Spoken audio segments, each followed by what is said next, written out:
Welcome to Looking Ahead podcast. I'm your host Mo, and today marks the start of a series. And I'm going to talk in this series about the Entrepreneurial Journey Conditioning.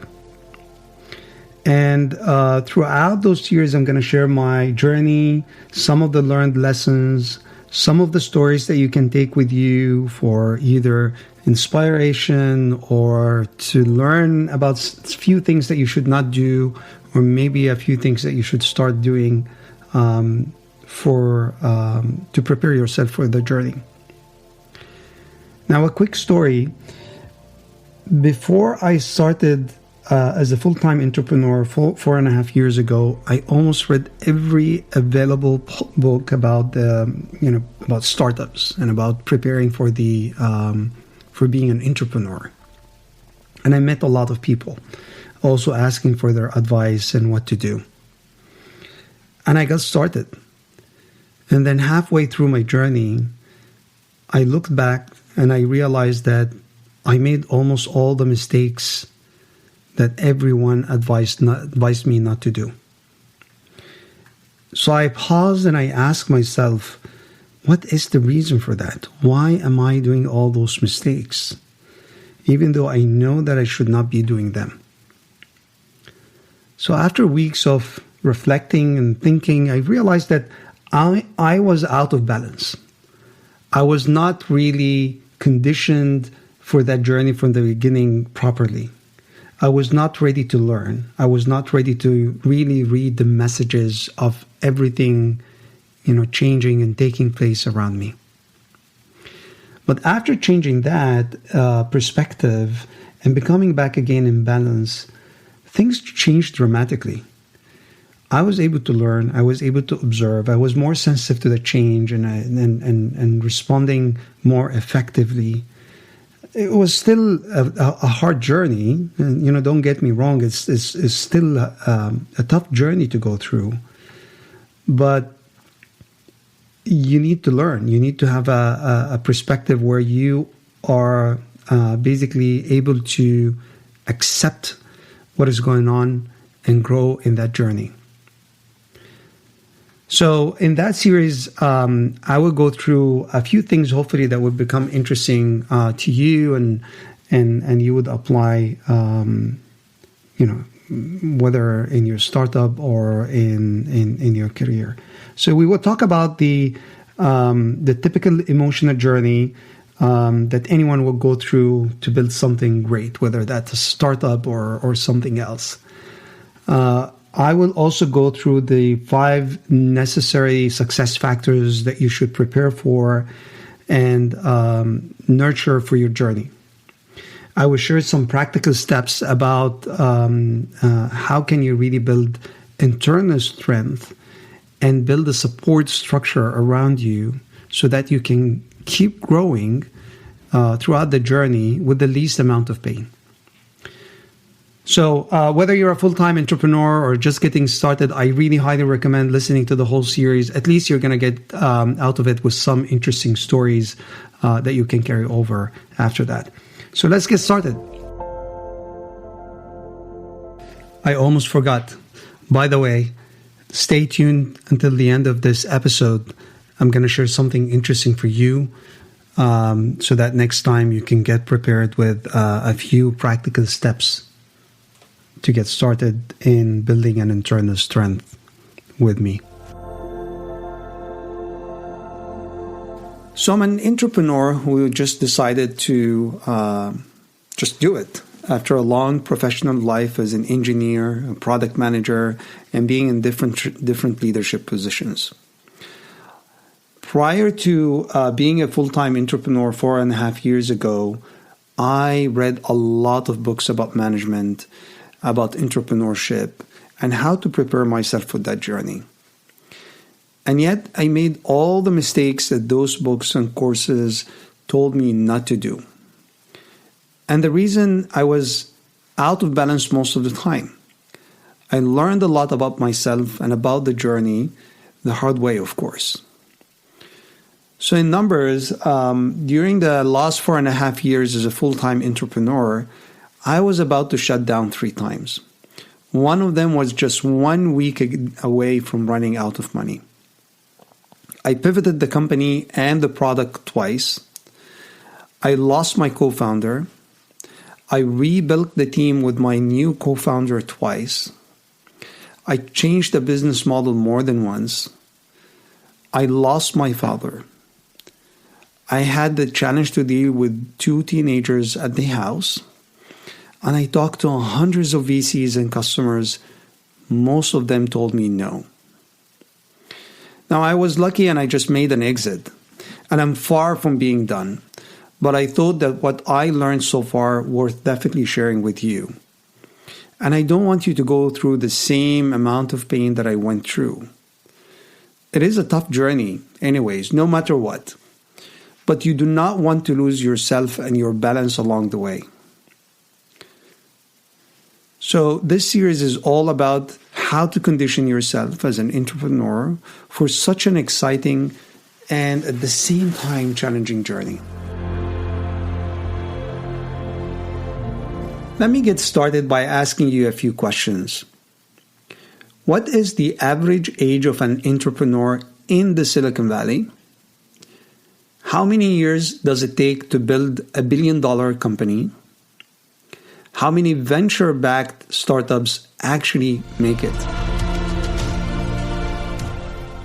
Now, the answer to those questions might be a bit tricky for some, but just to share with you some of the numbers and think a bit about it. But the average age of a successful entrepreneur is 45 years. It takes around 7 to 10 years to build a billion-dollar company. And 3 out of 4 venture-backed companies actually fail.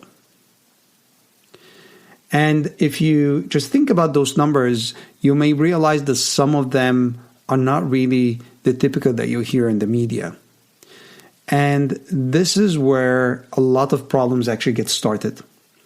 A lot of entrepreneurs have misconception about when they should start their journey, how long would it take for them to be successful, and what are the odds for them to be actually successful and make it. And actually, according to a UC Berkeley study, 72 of the surveyed entrepreneurs reported self-reported mental health issues. And that's actually one of the main reasons or primary reasons for a lot of entrepreneurs losing their balance.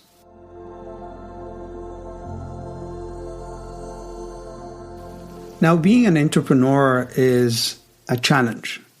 We always start by saying, my idea is going to be the best idea ever. It's going to be fun.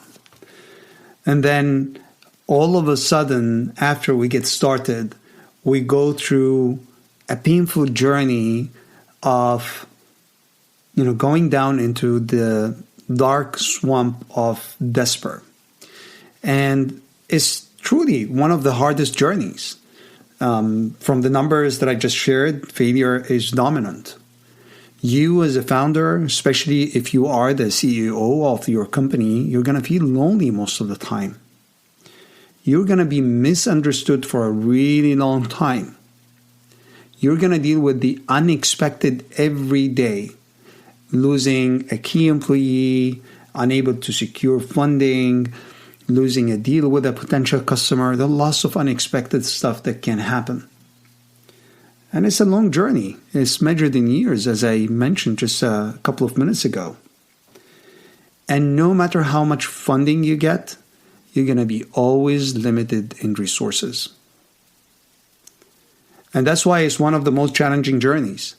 Dealing with all of that and enduring all of that for years is not for everyone.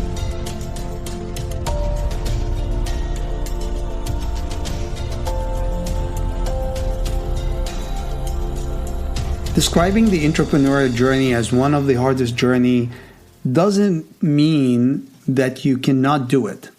I personally believe that everyone has the capacity to be a successful entrepreneur. But you want to make sure that you're doing the right stuff. You're doing the right preparation. Think of it like a like what the mountaineers would do before going into a long climbing journey. They need to condition themselves. And every summit is unique by itself. And one of the common mistakes that I personally did, and I see a lot of other entrepreneurs do as well in their journey, are as follows. Most entrepreneurs focus on the external factors. They try to learn, how do I do marketing? How do I become a better salesperson or a manager?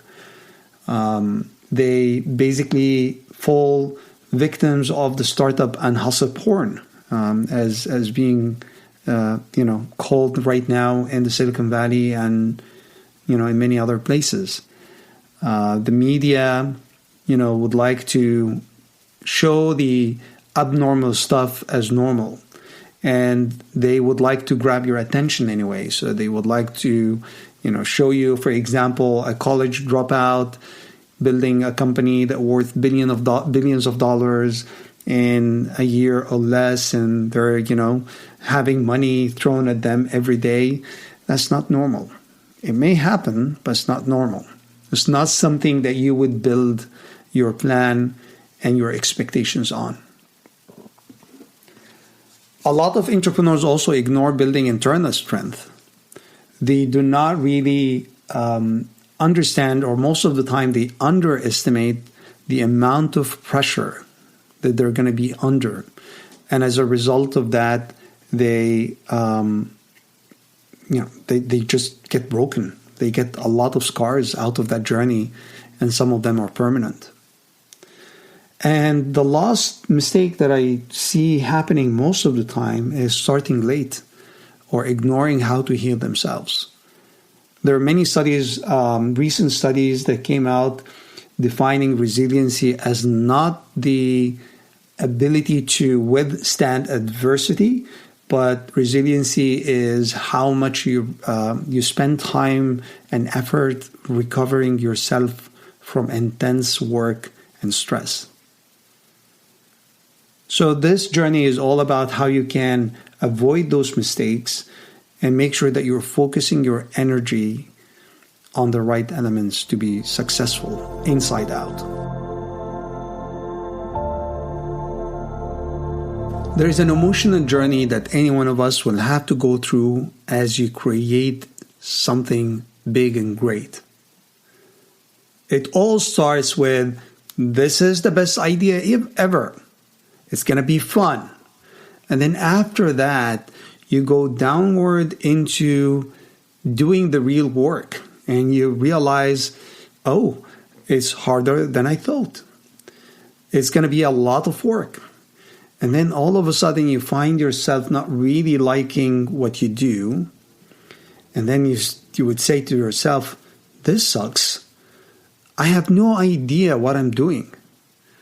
And then you go into, as a lot call it, the dark swamp of despair. And this is where you almost get lost. This is where you lose your balance. And I see a lot of entrepreneurs, including me, be in that swamp for a long time. I've been in that swamp for almost 2 years before realizing that I am in a place that I don't want to be. And then gradually, if you're really conscious about that, you start getting yourself out of that swamp. And then you say, you know what, okay, it still sucks, but I'm going to get myself out of it. And then you start seeing the light at the end of the tunnel. And then you say, quick, let's call it a day and say we learned something. And you want to just move on doing something different. And then things start improving until you finally, say at the end of the day, this is one of the things that I'm most proud of. And your family, friends, humor, your internal strength are all tools that are going to help you going through that journey. The reason that this particular journey is really hard, that most of the outsiders do not see that. They see you getting started, excited, and then, the next day they see you, successful, and you made an exit, or you made something really great that you're proud of. They do not see that emotional journey. And it's important as you start to learn about building that internal strength to be conscious about that journey and where you are in that journey so that you can help yourself and build all the necessary elements to help you get out of that swamp when you're there.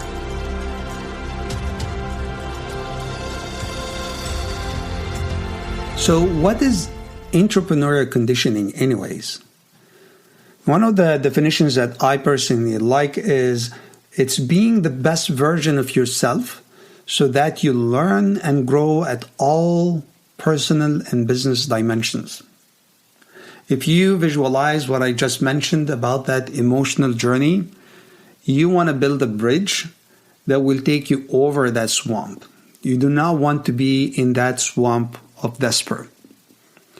And that's possible by believing in yourself, by persistence, and of course conditioning yourself and building that internal strength that I talked about. And that internal strength is not something that you only build yourself. It's not only internal. It's a mix of internal and external factors that they need to work together. All right. So thank you very much for listening to this episode of the series that I just got started. And we talked today about why I started this series of episodes of the Entrepreneurial Journey Conditioning. And I shared a few of my stories at the beginning. We talked about why being an entrepreneur is one of the hardest things that you ever do. And also we talked about what are the common mistakes that entrepreneurs fall into or make throughout the journey, such as focusing on the external factors and falling a victim of the startup and hustle porn, and that makes them fall into the dark swamp of despair for a really long time. We also talked about the typical emotional journey that anyone trying to build something really big and great. And we talked about specifically the most important part is the dark swamp of despair that a lot of entrepreneurs get into, and they either never get out of it or they stay there for a long time and pay a lot from their time, health, and other important things in their lives. And entrepreneurial conditioning is all about building that strength or that bridge that would take you over that swamp and making sure that you're always growing and always learning. So next time, I'm going to talk about the 5 key success factors that you should consider and you should nurture and add to your journey, whether you already started or you're just thinking to be a full-time entrepreneur. Now, from now until then, here's what I need from you. I would like to learn more about you, and we're going to go through together a really nice exercise to help you assess where you are and whether you're ready or not. So I'm going to include in this episode's description a link to a survey. And it's not going to take more than 3.5 minutes, 4 minutes. And then at the end of the survey, you're going to get a document and a score. And that score is going to basically tell you where you are in terms of being ready for that journey. And we're going to use this as a reference moving forward to help you improve. It's going to be your baseline so that you improve from that point. So I look forward to having you again in the next episode. And until next episode, keep looking ahead.